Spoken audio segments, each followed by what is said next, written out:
पितृपक्ष में पड़ने वाली एकादशी को इंदिरा एकादशी कहा जाता है। हिंदू धर्म में एकादशी का बहुत अधिक महत्व होता है। इस पावन दिन भगवान विष्णु की विधि विधान से पूजा अर्चना की जाती है। धार्मिक मान्यताओं के अनुसार एकादशी व्रत करने से मृत्यु के पश्चात मोक्ष की प्राप्ति होती है। 2 अक्टूबर को इंदिरा एकादशी है। इस कथा को सुनना चाहिए।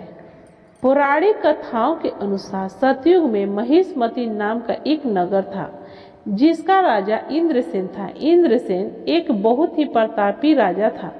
राजा अपनी प्रजा का पालन पोषण अपनी संतान के समान करता था। राजा के राज्य में किसी को भी किसी चीज की कोई कमी नहीं थी। राजा भगवान विष्णु का परम उपासक था। एक दिन अचानक नारद मुनि का राजा इंद्रसेन की सभा में आगमन हुआ। नारद मुनि राजा के पिता का संदेश लेकर पहुंचे थे। राजा के पिता ने कहा था कि पूर्व जन्म में किसी भूल के कारण वह यमलोक में ही है। यमलोक से मुक्ति के लिए उनके पुत्र को इंदिरा एकादशी का व्रत करना होगा, ताकि उन्हें मोक्ष मिल सके। पिता का संदेश सुनकर राजा इंद्रसेन ने नारद जी से इंदिरा एकादशी व्रत के बारे में बताने को कहा। तब नारद जी ने कहा कि यह एकादशी आश्विन मास के कृष्ण पक्ष की एकादशी तिथि को पड़ती है। एकादशी तिथि के पूर्व दशमी को विधि विधान से पितरों को श्राद्ध करने के बाद एकादशी को व्रत का संकल्प करें।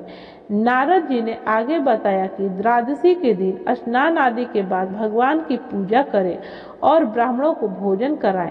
इसके बाद व्रत खोलें। नारद जी ने कहा कि इस तरह से व्रत रखने से तुम्हारे पिता को मोक्ष की प्राप्ति होगी और उन्हें श्री हरि के चरणों में जगह मिलेगी। राजा इंद्रसेन ने नारद जी के बताए अनुसार इंदिरा एकादशी का व्रत किया, जिसके पुण्य से उनके पिता को मोक्ष की प्राप्ति हुई और वे वैकुंठ चले गए। इंदिरा एकादशी के पुण्य प्रभाव से राजा इंद्रसेन को भी मृत्यु के बाद वैकुंठ की प्राप्ति हुई।